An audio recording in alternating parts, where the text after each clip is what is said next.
मैं फिर बोल रहा हूँ, एक देशभक्त इंसान को आप कल से आतंकवादी कहने लग जाओ, वो 10वें दिन अपने आप को आतंकवादी मानना शुरू कर देगा क्योंकि आप उसे मजबूर कर दोगे। 14 फरवरी 2019 मतलब जिस दिन पुलवामा अटैक हुआ था, इस अटैक में 40 सीआरपीएफ जवानों की जान गई थी और ये उस टाइम का सबसे बड़े अटैकों में से एक था। उसके बाद से लेकर अभी तक इंडिया और पाकिस्तान के बीच 7 क्रिकेट मैच हो चुके हैं, बाकी गेमों को तो साइड में रख देते हैं।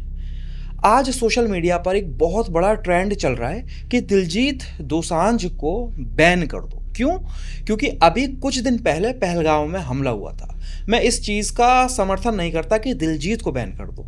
मैं हाँ ये ज़रूर बोलता हूँ कि पाकिस्तान के किसी भी आर्टिस्ट को इंडिया में काम नहीं मिलना चाहिए।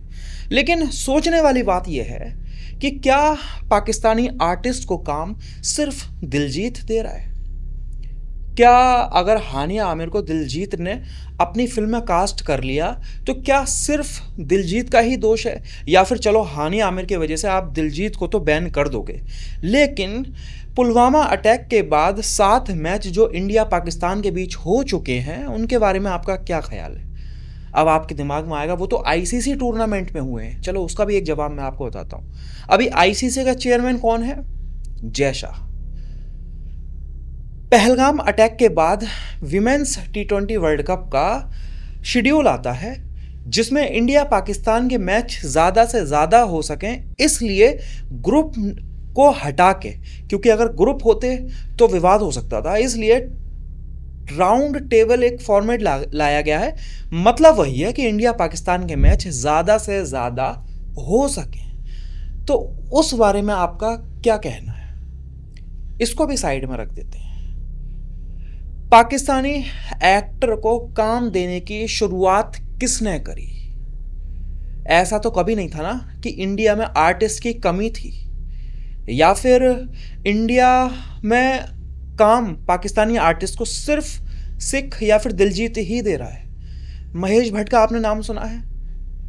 बॉलीवुड के बहुत सारे स्टार, बहुत सारे पुराने सिंगर ये बोल चुके हैं, महेश भट्ट ने पाकिस्तानी आर्टिस्टों को काम देने की फैक्ट्री लगाई हुई थी। आतिफ असलम को इंडिया कौन लाया? महेश भट्ट। इस बारे में आपका क्या ख्याल है?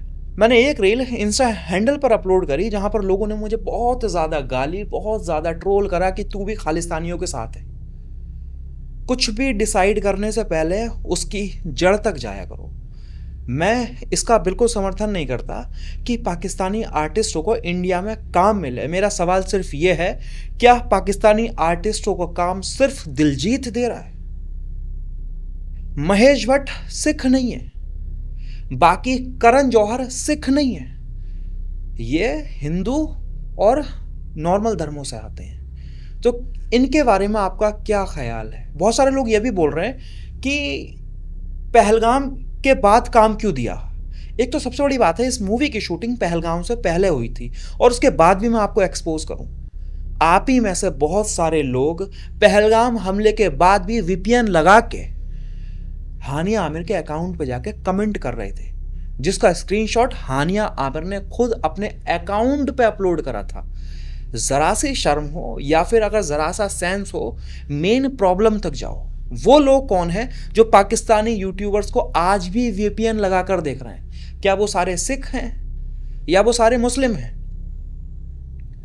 अगर एक इंसान को ना, एक सही देशभक्त इंसान को आप कल से आतंकवादी कहने लग जाओ, एक दिन नहीं बोलेगा, 2 दिन नहीं बोलेगा, लेकिन 10वें दिन वो उससे भी शक होने लगेगा कि यार मेरी देशभक्ति से क्या फ़ायदा जब लोगों को मुझे एंड में यही बोलना है।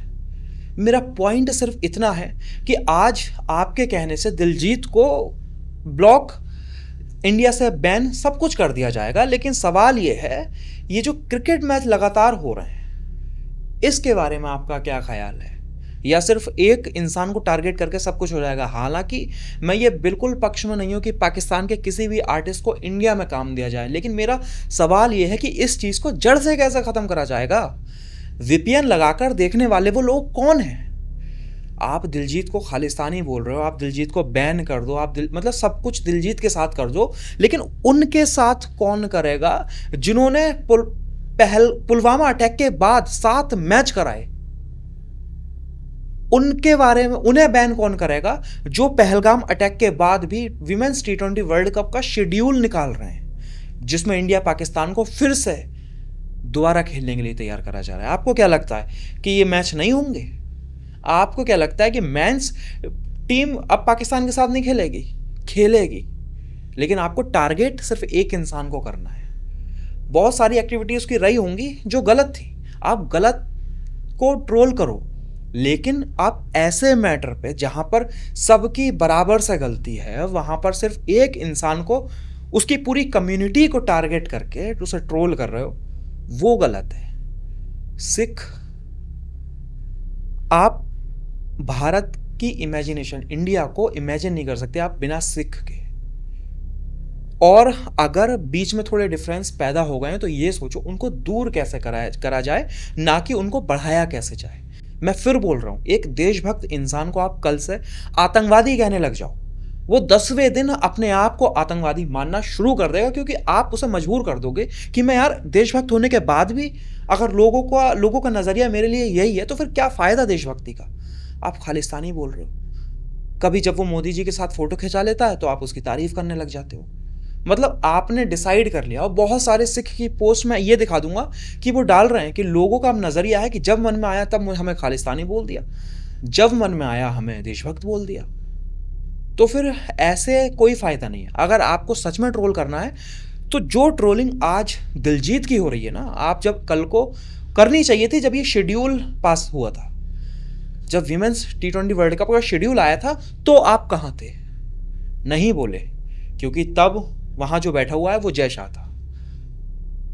दोगली नीति अगर जब तक रखोगे ना पाकिस्तानी आर्टिस्ट का आप बॉयकआउट कर सकते, ना ही इन क्रिकेट मैच को। कोई भी गेम देश से बड़ा तो नहीं हो सकता ना।